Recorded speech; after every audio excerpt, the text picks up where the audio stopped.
Shraddhatraya vibhagriya. 3 types of faith. Gunatraya, qualities, 3 qualities. Okay.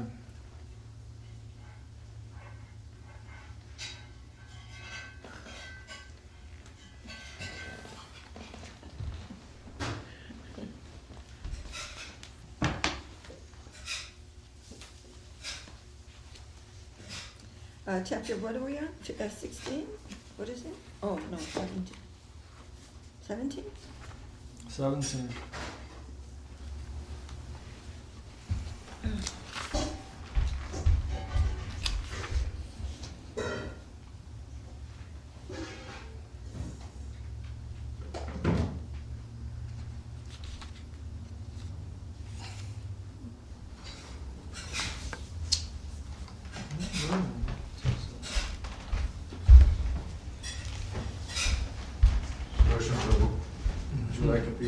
Oh, no, thank you, bro.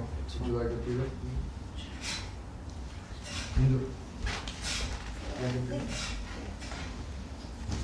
Published in Ireland by... Oh, that's really nice. Was that the Irish devotees who published? Like those 2 guys that came here? Did they publish it? This version was published in Ireland in 2006. Goodness, we should know that, huh? Okay. Jaya, Page glories to them. 302 in this book. 2006 sounds recent, but no, it isn't recent at all. It's 20 freaking years ago. Wow. 2006 was 20 years ago. Golly. How old were you? 3. That is crazy. Wow. And I was what? 43. No, 46. 45. No, you weren't. Yeah, I was born in 50, so 60, 70, 80, 90. Oh, 50. 55. There you go. 50, yeah, 20 years ago I was 65, though. Well, 54. 56. For most of the year. Yeah.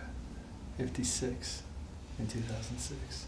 You turned 56 in 2006. Oh, so 55, right? Right. I mean, just, Almost a year. unless they just published it in the last few days of that year. Okay. Straighten that. Starting on verse 1. Slowly Together. Except a little bit fast together. Quickly together. Arjuna uvacha ye shastra vidhim utsrijya yajante shradhayanvitaha tesham nishthatika Krishna sattvam aho rajastamaha Shri Bhagavan uvacha Trividha bhavati shraddha Dehinam sa svabhavaja Satviki rajasi chaiva Tamasi cheti tam shenu Sattvanurupa sarvasya Shraddha bhavati bharata Shraddhamayo yam purusho Yo yat shraddha sa eva sa. Alright, yo yat shraddha sa eva sa. What does that mean? He is what his faith is. Is that what his faith is? Very good. Okay, Mataji. Arjuna inquired, O Krishna, what is the position of those who worship with faith, but ignore the injunctions of the scriptures? Is their faith in the mode of goodness, passion, or ignorance? The Supreme Lord said, faith is of 3 types, born of the embodied soul's acquired nature, whether good, passion, or ignorant. Now hear of this. I'm going to read that again. The Supreme Lord said, faith is of 3 types, born of the, so he's saying a man of faith, but that's a very general thing. And then the Lord is saying, well, there are 3 kinds of this faith. It's not just one thing. O Bharata, the faith of all living beings is governed by their consciousness. The living being possesses faith by constitution. He is that which his faith is. It's a very interesting thing that Krishna's saying. And what you believe is what you are.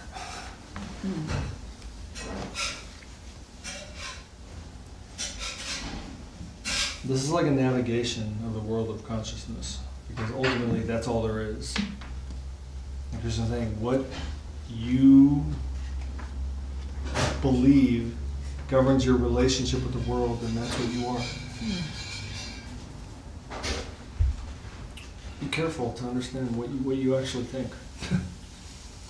Okay, 4. Yajante satvika devan yaksha rakshang sirajasa pretan bhuta ganang shanye yajante tamasa jana ashastra vihitam ghoram tapyante ye tapojana dambhahankara samyuta kamaraja vadamvita karshayanta sharirastham bhutagramam machetasam mam chaivanta sharirastham tadvidyasura nishchayam.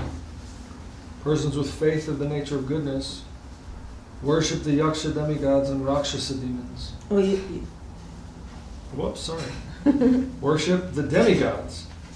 Persons with faith of a passionate nature worship the yaksha demigods and rakshasa demons. While those with faith of the nature of ignorance worship the ghosts and spirits.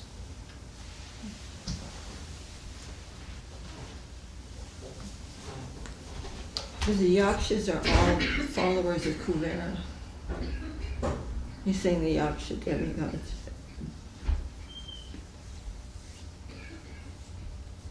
Yeah, it's really interesting. There's so many weird gods that are out there in the universe that people worship. You look at the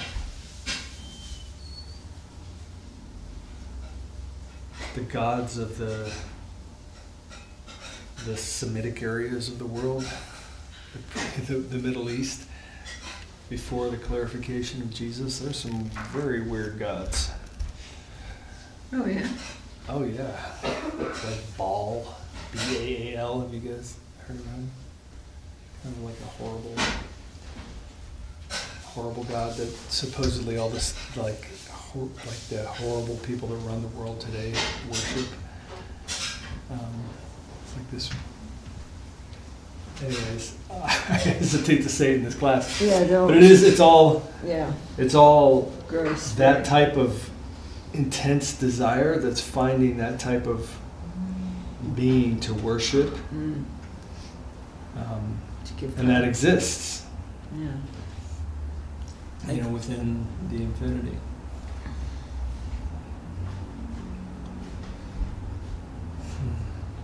So you're naturally going to find some type of worship according to where your level of faith is. Full of pride and egoism, motivated by ambition, attachment, and power. Ignorant persons perform severe austerities unsanctioned by the scriptures and torture the body's natural elements and the soul within. Know them to be of demonic faith. How does one do that? There's that story. Torture the body's natural elements and soul within. There's a story about one demon who was worshiping Lord Shiva. Mm-hmm. He wanted to get... I told this story recently, I don't know, maybe you weren't here, but he was cutting off pieces of his body and putting it into the fire to appease Lord Shiva.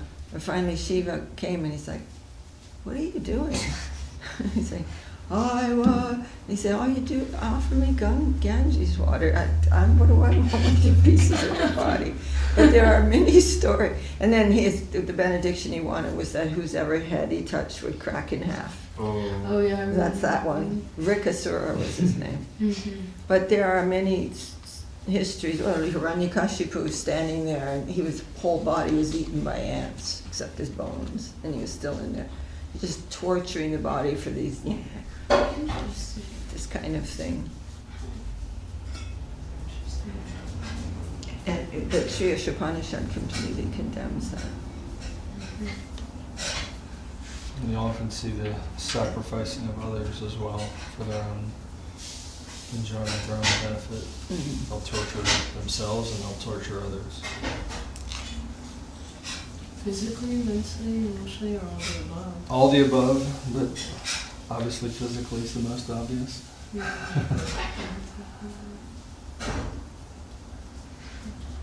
789.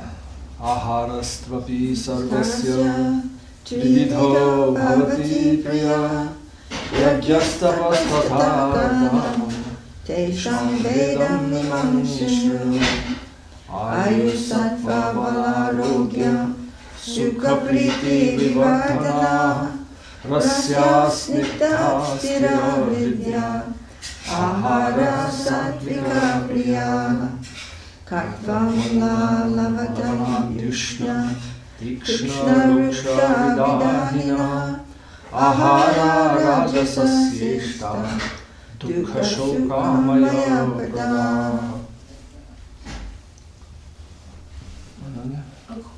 Can you speak a little loudly? Sure. According to the three modes of material nature, there are also three kinds of food preference. In the same way, there are three kinds of sacrifice, three kinds of austerity, and three kinds of charity. Now hear of these. Foods that increase longevity, vitality, strength, health, happiness, and loving kindness, and which are tasty, succulent, wholesome, and pleasant, are dear to persons of the nature of goodness. Foods dear to persons of passionate nature are too bitter, nimba, etc., too sour, too salty, too hot, too pungent, chili pepper, etc., too dry, dry roasted chickpeas, etc., and too heating, mustard seed, etc. Such foods cause pain, sorrow, and illness. And yes. I can just continue at 10, 11, 12.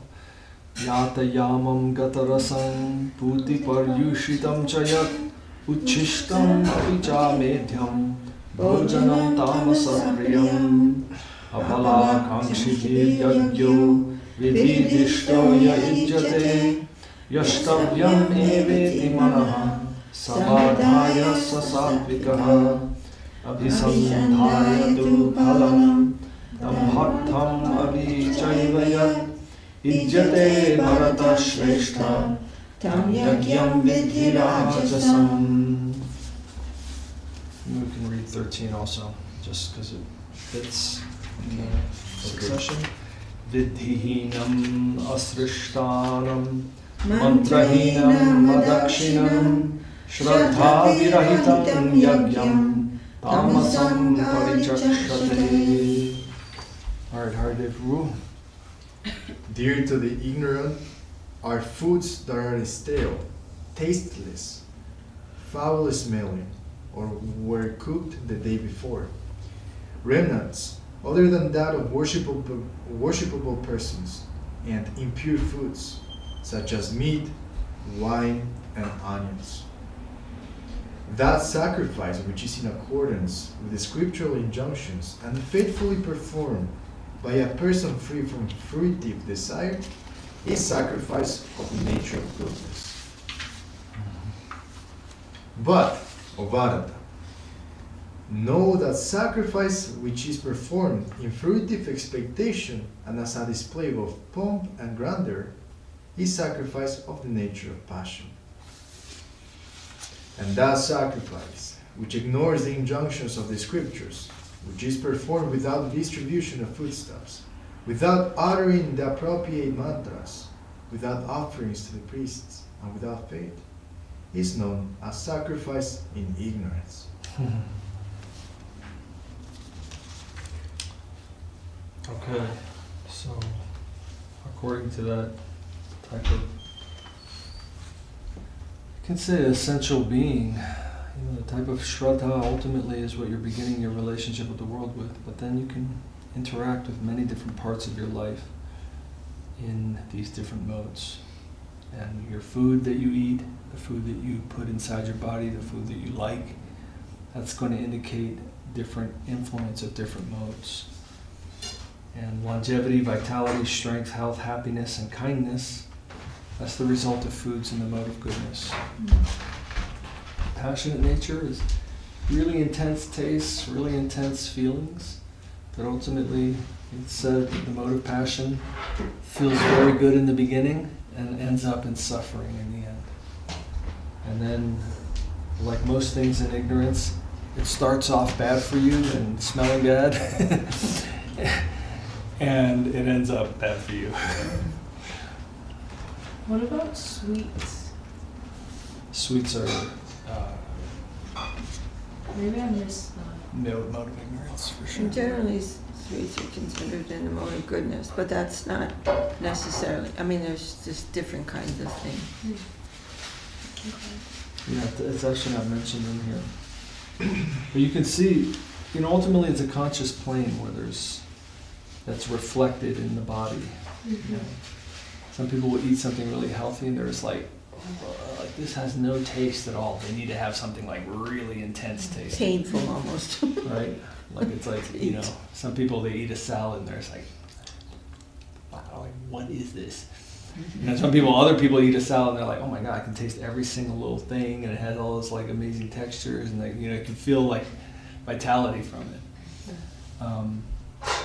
Anyway, these are not deep spiritual things, but they're just understanding how there's different levels of how you interact with the environment. The sacrifice is more deep. Sacrifice means you're performing it properly as an offering and you don't have anything you want from it. You're just performing it as, whatever that sacrifice is. And mode of passion is, I'm doing it because I want something. And I want everyone to know how sacrificing I am. So there's also some show, with the sacrifice. So it's like, some people they'll give to charity and they'll do it anonymously and they don't want anyone to know, you know what I mean? Like they're just making a sacrifice for some, maybe some purpose. But ultimately that outcome has to be removed. The outcome has to be given to God. So sacrifice is given to God and whatever outcome He desires, that's prashad. Like that is mode of goodness moving into bhakti. But then mode of passion is like, oh, I want something and I know that sacrifice is the way to get stuff, so I'm going to make a sacrifice. And also sacrifice is really good, so I want everyone to know that I'm really good because look at the sacrifice that I'm doing, And that's mode of passion. And then mode of ignorance is like, you're making a sacrifice, but it's just completely unconscious. And generally. What would be an example of that? Well, I think an example of that is the same thing that Krishna's saying in the very beginning. Is they're performing severe austerities and torturing themselves, and probably for the purpose of torturing others. And also, like, without any knowledge, like, people will go and have protests and fast and all that for a cause which is ridiculous, has no connection with reality or truth, just some, like later, right, Krishna saying, they take everything as everything that is one thing, they take it as something else, and they're always confused. This is, we're going to go out, we're going to, we're going to have a parade or whatever it is for something unwholesome. And it can get really bad. I mean, I often, remind myself or try to remind myself because, sometimes in your day you're like, okay, you have to keep your focus, keep your intention. A lot of what Gita is saying is to live an intentional life. Ultimately, you have to have some purpose that's high, that you're living for.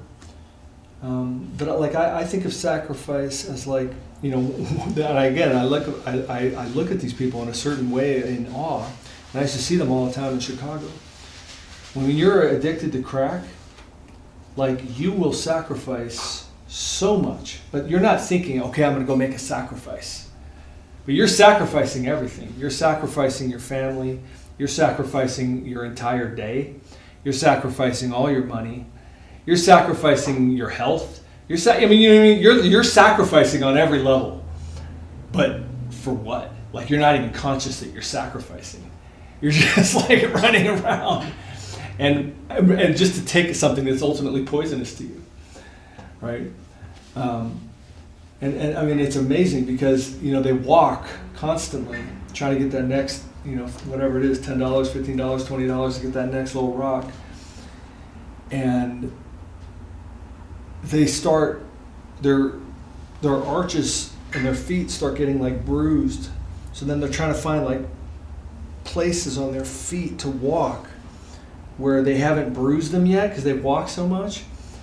And you'll see these guys, they walk on the outside of their feet eventually because the rest of their feet is like damaged and their arches are like collapsed in and so you'll see these guys like when they're really cracked out, they like walk like this because they're walking on the outside of their feet.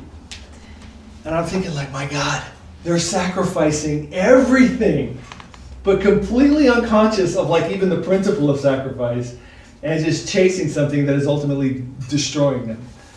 It's like, that's like, I think of that as like sacrificing the mode of ignorance. That's like a great example. Hare Krishna. Oh my God, man. Consciousness can go like... I was talking to Janame yesterday, and I was starting to say that because in human life, we have the greatest latitude of free will. We have it. That not in the upper planets or the lower planets. There's free will, so wide latitude. And then he was saying, yeah, you can go to the highest thing or you can go to the lowest thing.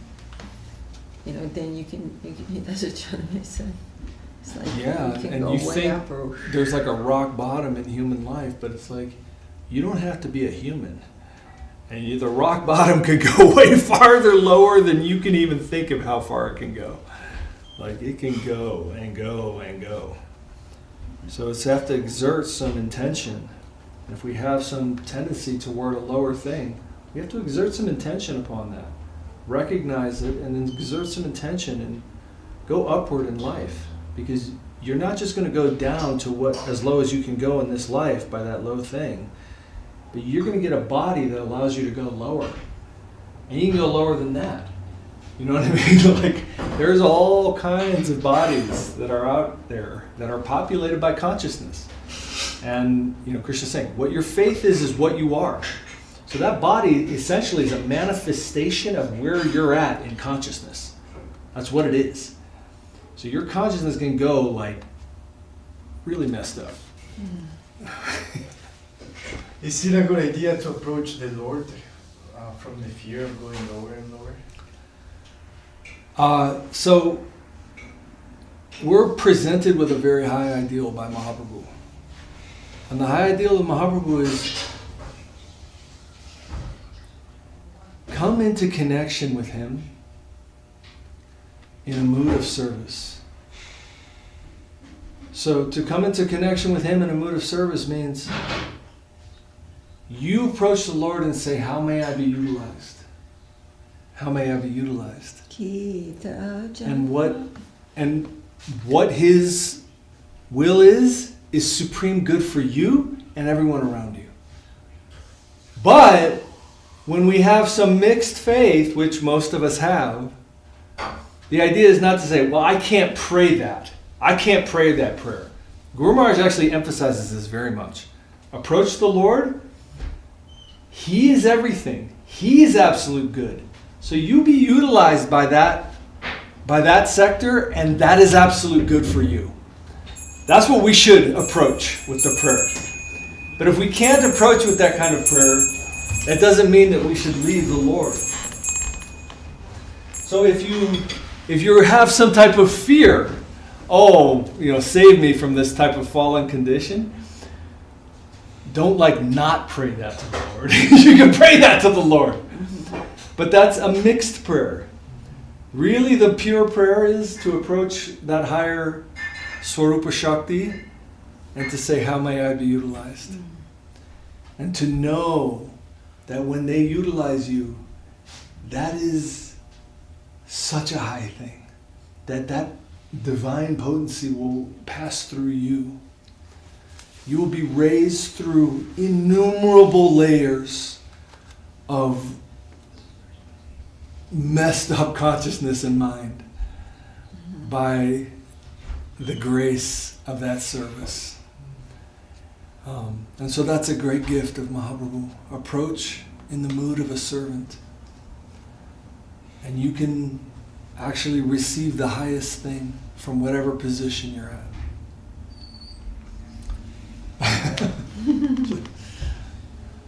May I ask another question?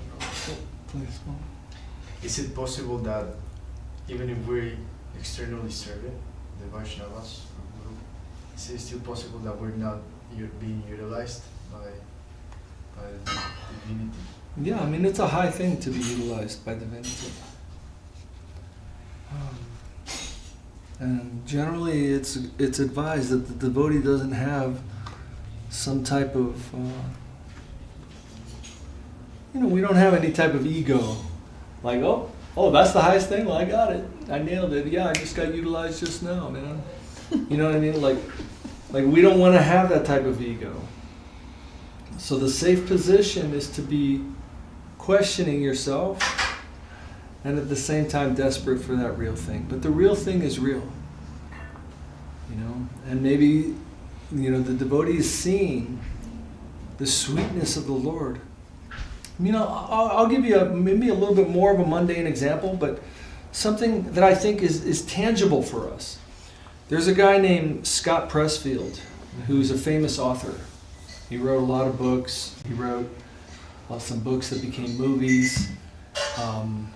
What's that golf movie? My God. Anyways, Bag of Ants or something? The Legend of Bagger. Like he wrote a ton of books like this, historical fiction, a book on the Greeks, fighting the Persians. What? Gates of Fire? Gates of Fire, which is a great book. And he wrote a book called Art of War. I'm sorry, The War of Art. The Art of War is by Sun Tzu, but he kind of twisted it, inverted it and said that the War of Art. And the War of Art is an internal war where we have this sort of lower tendency inside us that he calls resistance. Okay, you can call that the devil, or you can call that ego, or whatever it is. But there's this part of us that refuses to do what we're being called to do. What some higher thing wants us to, create something in the world. And the conclusion of that book is that you always present yourself to be utilized every day. He read the Gita also. And he has a very humble idea of the books he read, because he resisted this. He always had this thing like, you should write, and then he would try to write and he would hate it and he'd ball it up, throw it in the thing, and in his late 40s he finds himself divorced, basically penniless with no money, living in a completely tiny little trashy apartment with dirty dishes piled up in the sink, and driving a taxi. And he's almost 50. And he's just like, what am I doing with my life? I can't even clean my room. And he's got this thing always like, you should write. And then he's like, sits down to try to writes like a page. He's like, this is absolute shit, and just throws it away. But finally, somebody that he knows from long ago allowed him to go and live outside a little trailer in California. And he sat and he actually wrote a chapter of a book. It was like the first time he actually sat down and wrote it. But his conclusion is very humble. He's like, actually, there was something that wanted me to bring something into the world. And I know that when I would sit down and sort of be in the flow, it wasn't even my own mind that was like coming up with everything I wrote. It was just coming through me, like it was I was utilized in some way. That's his conclusion. And I'm giving that as an example of even a person with not full understanding of Mahaprabhu, he's still understanding. When I'm bringing something into the world, it's not fully from me. Like in some way, I'm being utilized. In some way, there's some consciousness of what's given in chapter 2 of the Gita, which is, I'm not fully the doer. I'm not the doer. You know, there's something that I'm in relationship with that's being, that I'm being used by, right? The purity of that offering, that's what we're searching for. The real thing of like presenting ourselves to be utilized, right? Without restriction, without like, Krishna, please utilize me, except this, this, and this. Actually, let me just scratch that. Don't utilize me for anything but this thing. You know what I mean? Like, we don't want to like approach like that, right? We want to just have an open presentation of ourselves and let that happen. And there'll be some real motion in that. And your life actually has minute by minute meaning. Because that's a way of yoga. Yoga means connection, linking. And Guru Maharaj, there's a beautiful, beautiful class. Oh my God, I watched the other day where Guru Maharaj is saying, you have to have that link in your life. Present yourself and link with that. And he says, want and you will get. So like, that's his like vision, his graceful vision. Want and you will get. So but he goes, but how pure is your wanting? So this is what Krishna is saying. Yoya Shraddha Saeva. So like, you are whatever that manifestation of faith and prayer is, that's what you will be. If you have that pure gift of Guru that's saying, want to be that, that's like a very refined, high ideal within the infinite ocean of consciousness. Be utilized by that higher energy, and ultimately, the highest sense, be utilized by Mahaprabhu. So, I mean, I'm giving that example of that author in the same sense of like, there's progression in that, That's the thing. And then you're also going to have the arising of your ego when you actually engage in that process. And that's the thing he calls resistance, right? There's that thing where you have some beautiful thing that you have in your mind, and then you find this other part of you going like, no, I don't want to, or I could never do that, or I don't, whatever it is, right? This thing is just going to try and stop you inside yourself. And that's your egotistic body in its death throes. Death throes? What is that? The throes of death. It means like when like when the body's dying, sometimes there's like some energetic motions or movements. Oh. So, but your egotistic body still has its energetic motion, and you're like, okay, we're gonna like offer ourselves to the will of Mahaprabhu. We're gonna offer ourselves to the will of Gurudev. And your egotistic body's gonna be like, no! Amazing, bro. Thank you. There was this, I just give another kind of material example, but I just heard this story about this, probably the greatest mathematician of the century. He's a South Indian Vaishnava. And he went to England, nobody paid attention. But anyway, blah, blah. In the end, they recognized his mathematical genius. And the guy who he worked with was a complete atheist. And then after this mathematician guy, he's like, he showed me that scientists aren't creating anything. They're just discovering little things that are already there. And he said, and I think that they're coming from God. And he said, and this is something I never understood before. But this guy was like an inconceivable mathematical genius, right? But he's only discovering one little aspect of the Lord. Just for him it was like, but I mean, it was a very, very interesting story, actually. And the name of it is The Man Who Showed Me Infinity. But I was kind of worried about it, that it was going to be turning out to be, some atheistic thing and all that. But it was completely theistic. And the guy was like completely humble. He's like, I don't know. All I know is, and he never gave up any of his Vaishnavism, even to the point of almost starving in England, like a, Scottish Church's College, and first that was in India, and then he went to, I don't remember the university he went to in England, but anyway, blah, blah, blah. But the point was that he had that divine feeling that this is something I'm supposed to be doing. I don't know why or how, but I worship the Lord every day, and this is all his, and I'm supposed to talk about it. It's really quite sweet, actually. Biographical story. Yeah, and there's so many people who have discovered things who actually go like, why did I know this? Yeah, right? And I mean, to a very small extent, I felt that myself because I thought of something that ultimately got a patent for the company I was working for. And I'm like really trying to like examine within myself, like what made me think of that? And the answer is I have no idea. But sometimes there's a bigger emotion, and sometimes something's just supposed to come into the world. Something's supposed to come into whatever this thing is that we're in right now. And you want to present yourself in a way that you're utilized.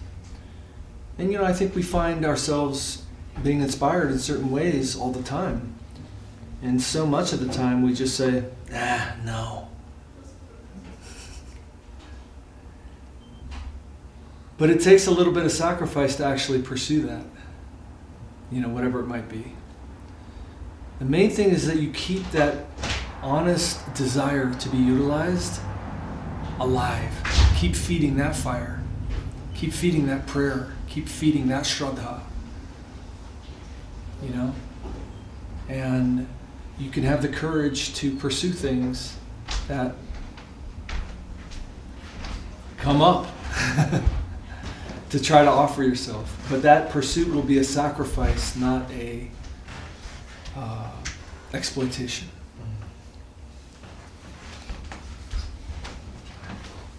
Because, at the end of the book, this War of Art book, he says something really nice.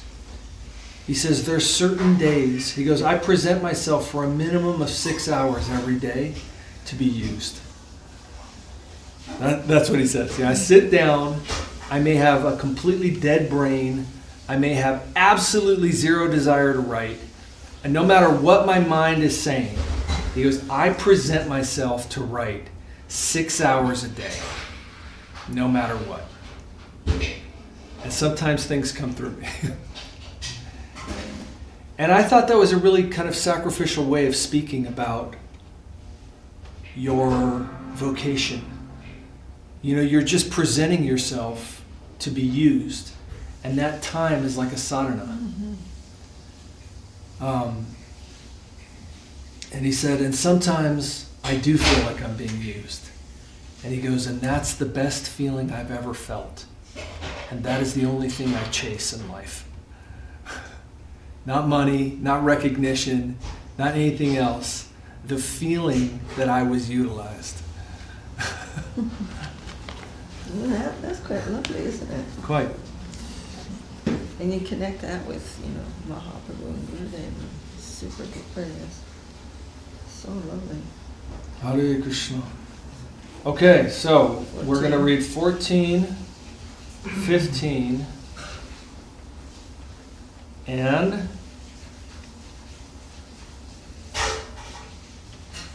16, huh?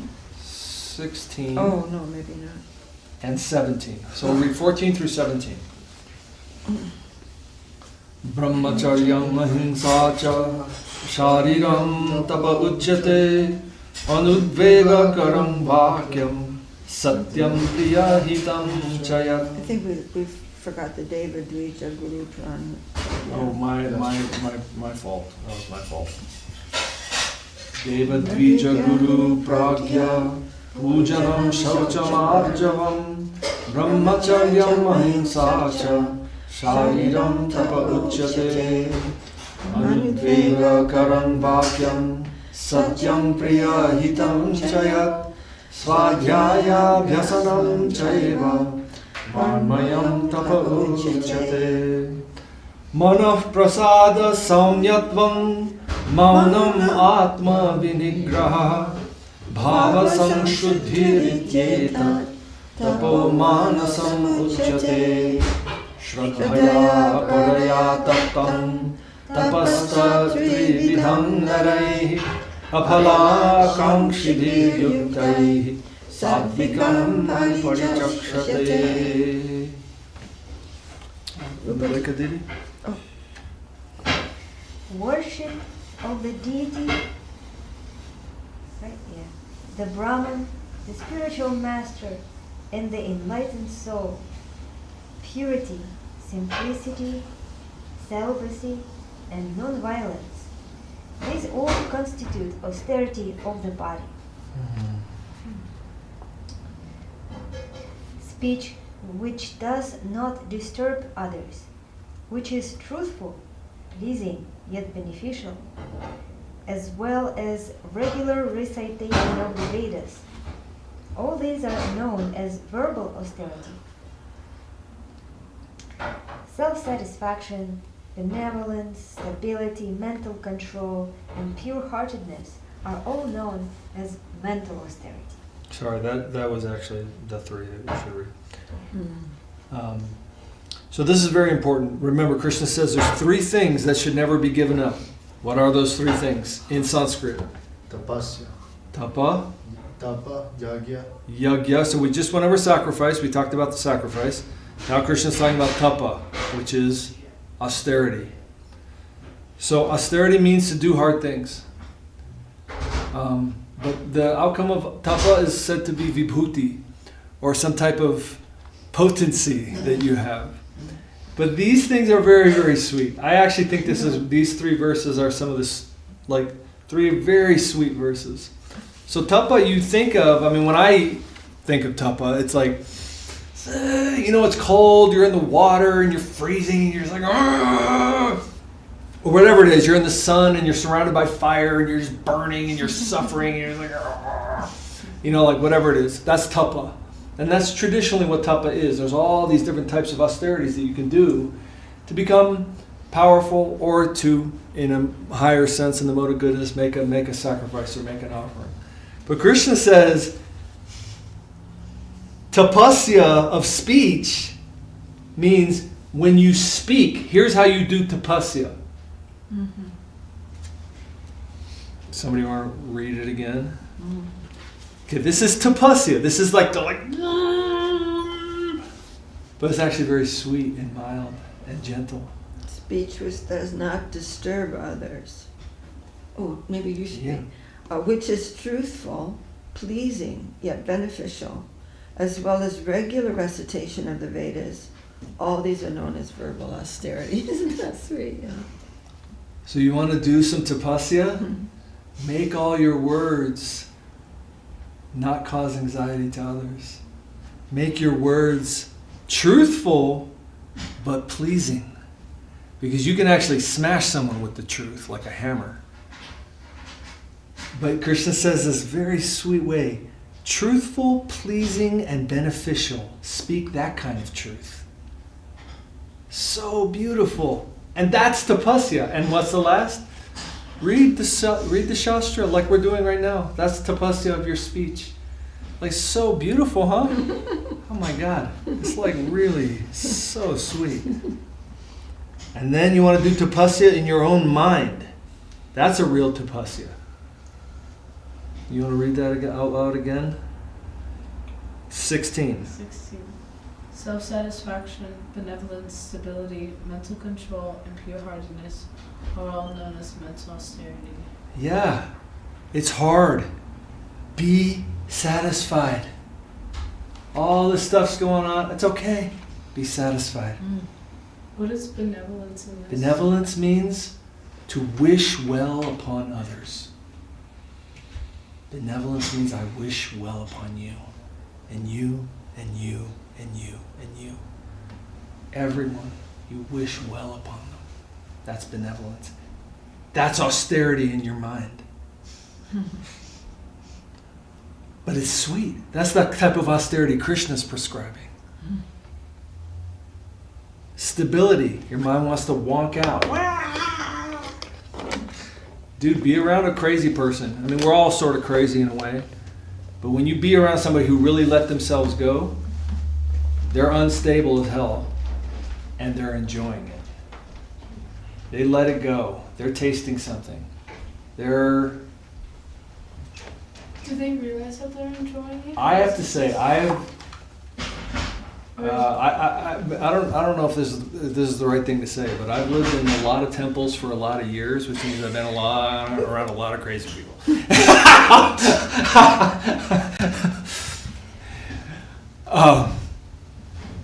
But I have definitely seen people just decide to lose it. Just let it go. Let the mind go. Do whatever it wants.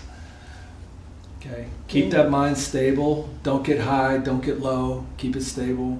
That's tapasya. And then may not be enjoying it for long.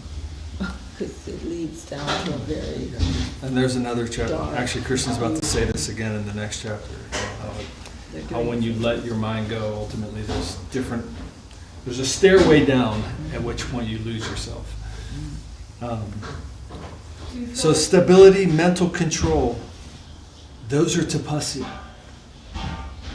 Do you feel like a victim mentality comes out of a person when they've like completely lost themselves? Or It depends on what their problem is. Some people are bitter. And yeah, that's definitely a part of it, is victim mentality.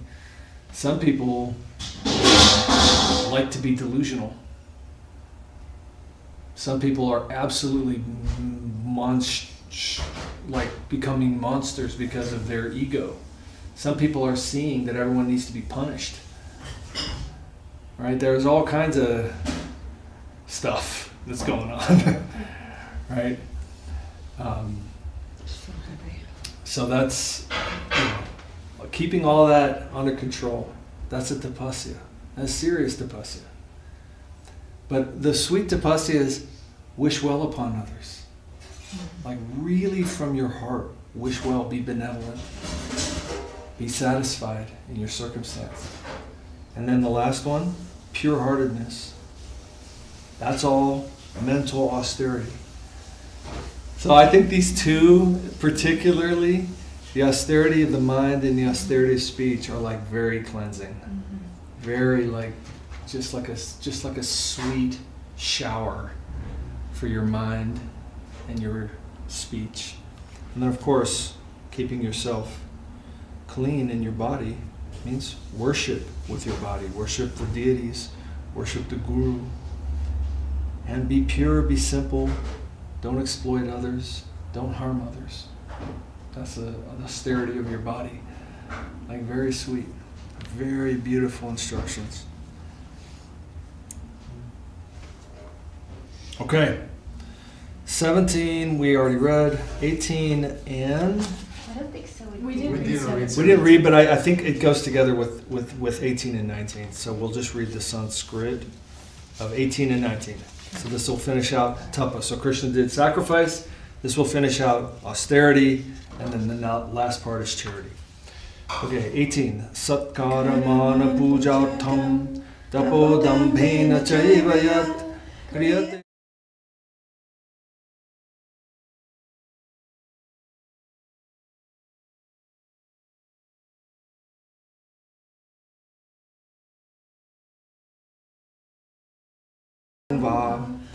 Tamasam. All right, Rupa.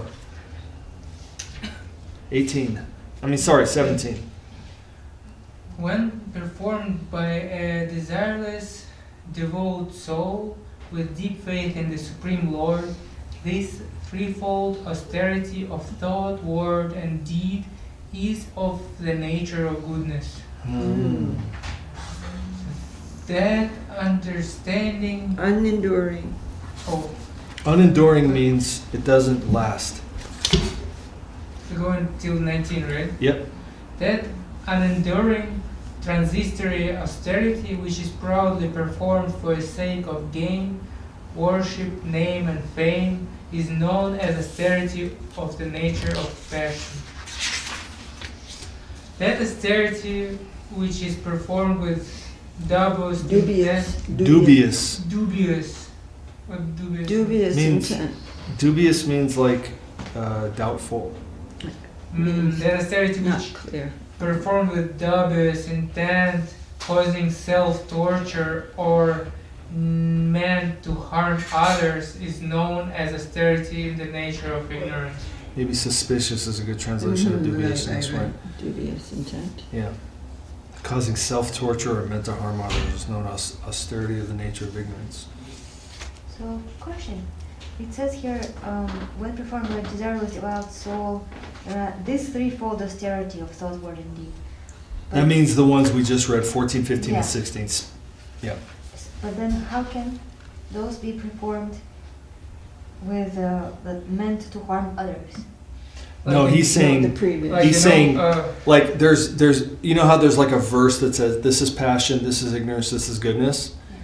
Those first three verses are austerity and goodness.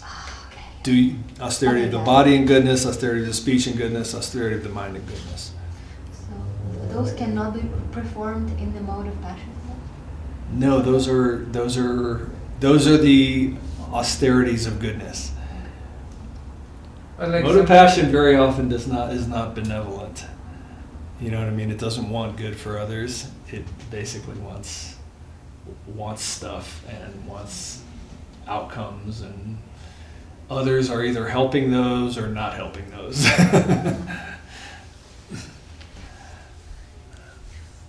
Does that make sense? So these three just for the goodness.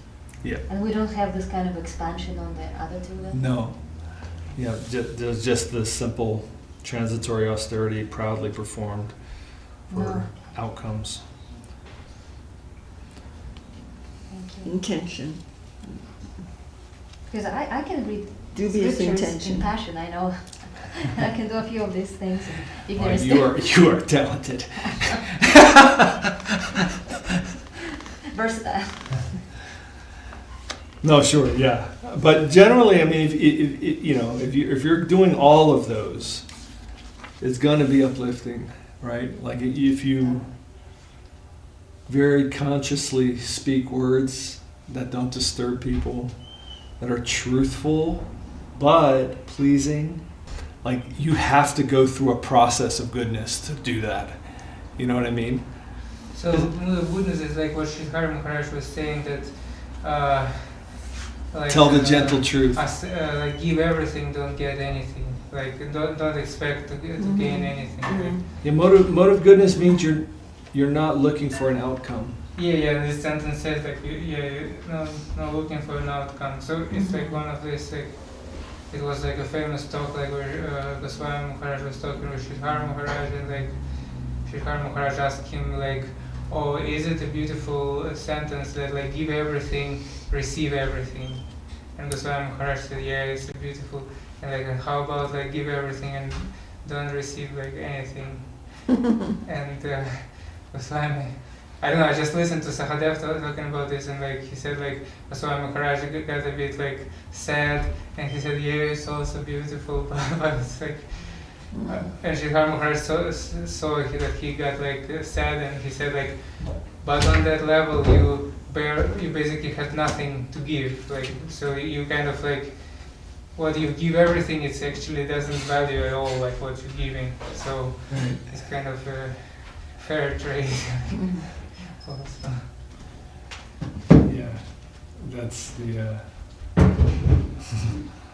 that's the stage of. But for ignorance, austerities and ignorance, sometimes I think like like people that like to sacrifice others, like Jai Sakari Krishna Shri Bhajan Jai Girivati Ki Jai Jai Beautiful Mahaprabhu Ki Jai. But the history knows a lot of like evil kings who would like to sacrifice someone else, right? Like, so this is kind of austerity and a mood of These are Oh man, I mean, you start reading the history of the Roman Empire, They won't. and the Romans were the good guys. Trust me, in a lot of these. I mean, the civilizations that existed are unbelievable, man.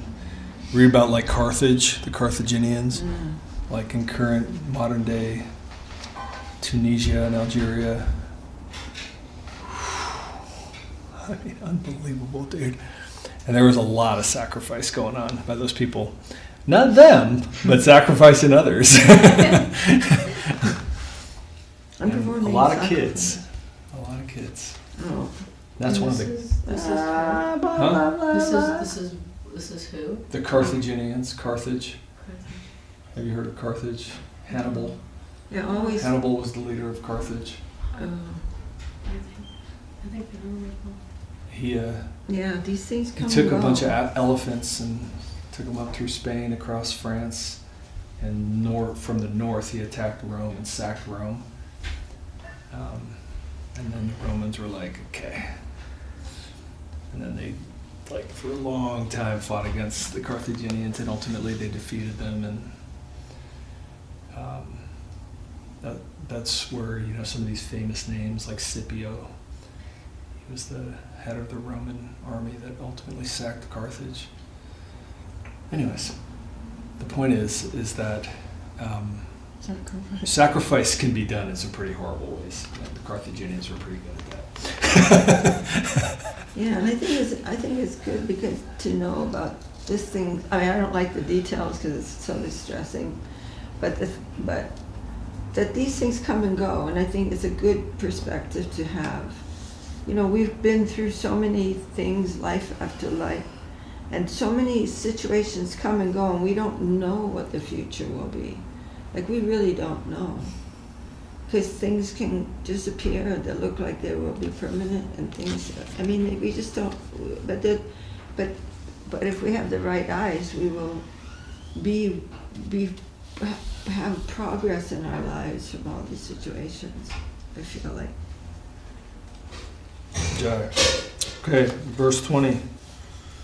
Datavyam iti yaddanam diyate nupakarine deshe kale cha patre cha taddanam satvikam smritam yaddu pratyupakarartham phalam uddishya va punah diyate cha variklishtam taddanam rajasam smritam adesha kale yaddanam apatrebhyascha diyate asatkritam avagyatam tamasam mudahritam. Okay, Mata. Oh, 20? 20, 21, 22. The gift which is given without expectation of return, with the conviction that it ought to be given at an appropriate place and time to an appropriate recipient, is considered to be of the nature of goodness. So, Srila Prabhupada told us, if you give charity to a low-class person, you are going to share in how he does not use that properly. That will also come to you. So there has to be some appropriate charity given to an appropriate person. Prashadam can be given if they have some respect, but we have to be a little discerning. Otherwise, the gift to be grudgingly given in expectation of gaining something in return, or with a desire for a reward, such as the attainment of heaven, is considered to be the nature of passion. The gift given disrespectfully and scornfully to an unworthy recipient at an improper place and time is considered to be of the nature of ignorance.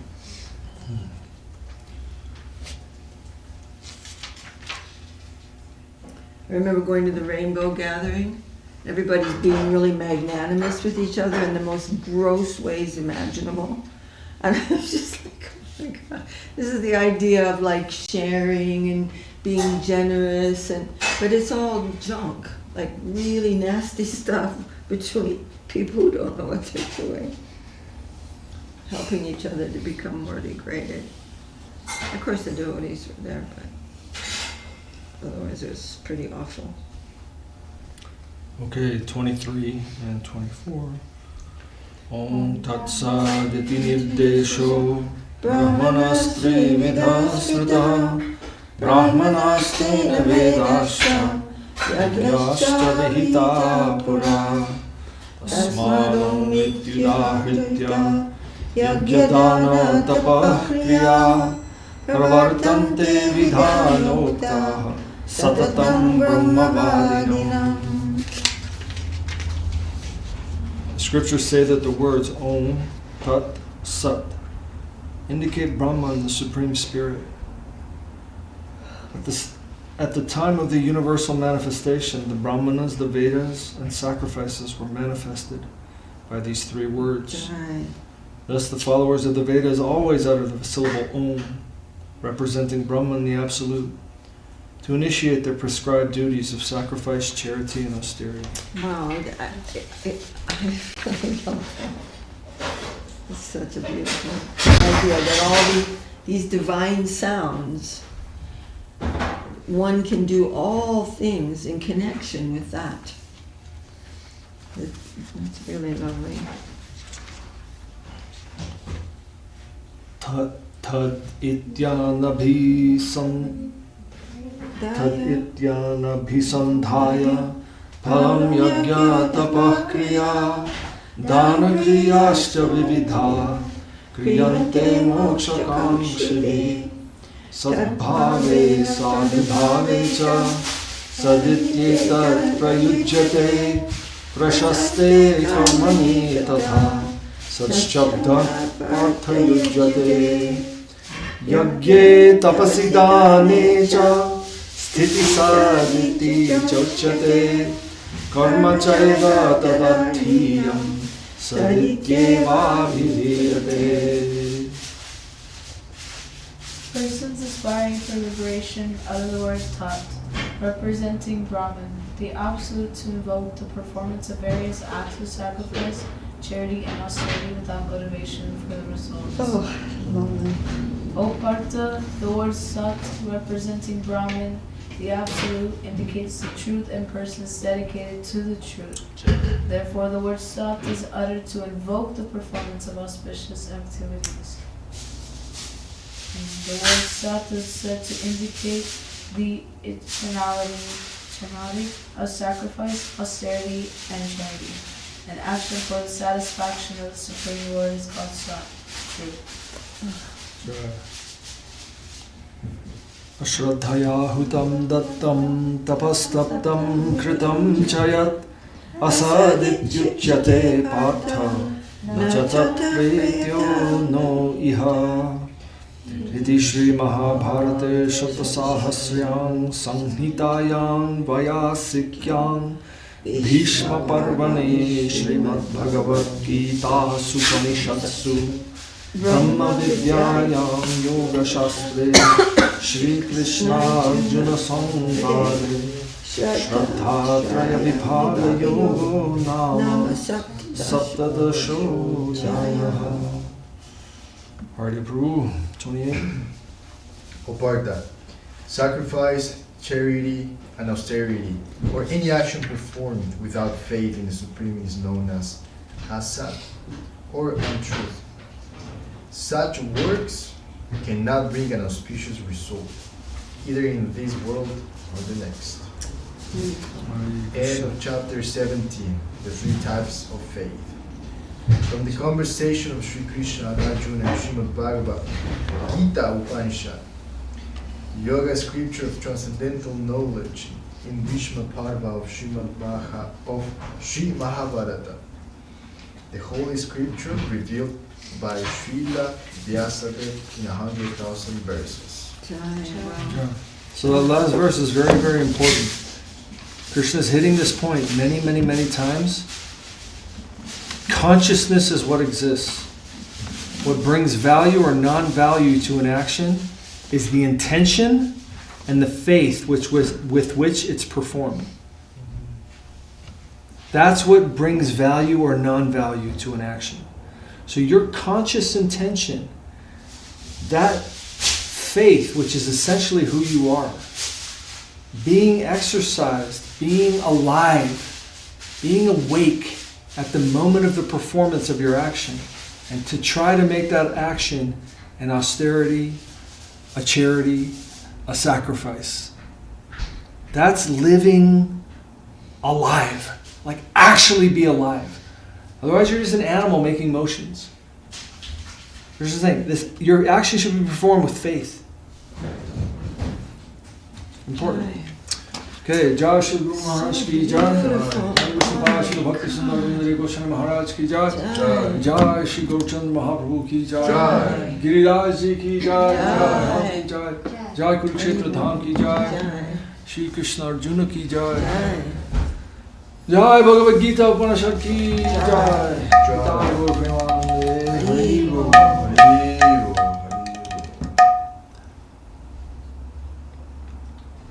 I'm gonna try. Oh, your voice is messed up? Yeah, but I can sing this. Okay. Hari Hare Nama Krishna Yadavaya Nama. Hari Hare Nama Krishna Yadavaya Nama. Yadavaya Madhavaya Krishnaya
Premanande.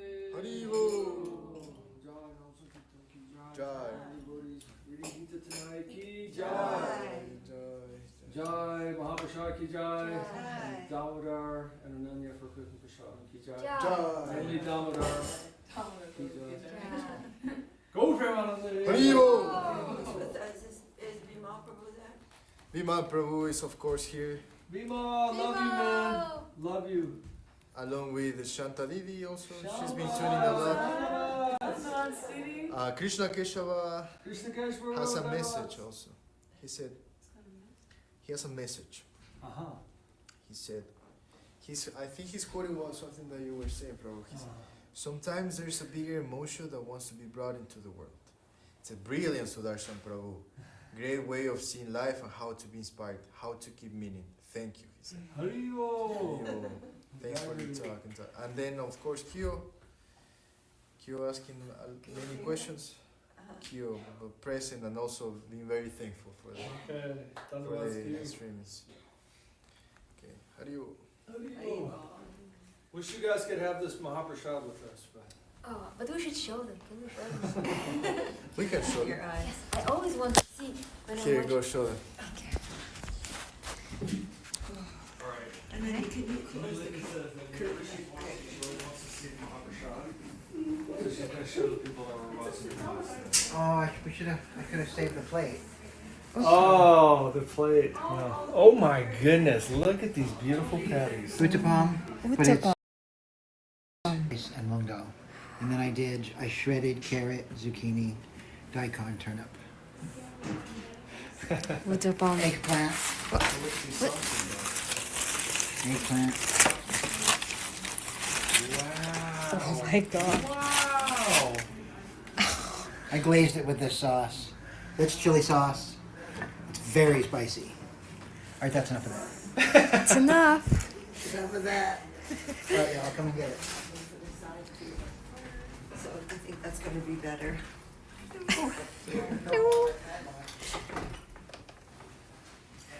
Yay, Dandavat.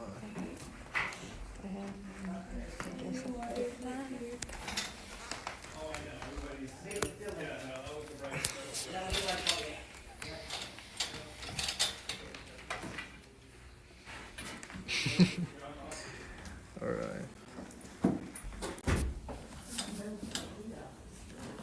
Dandavat, dear devotees.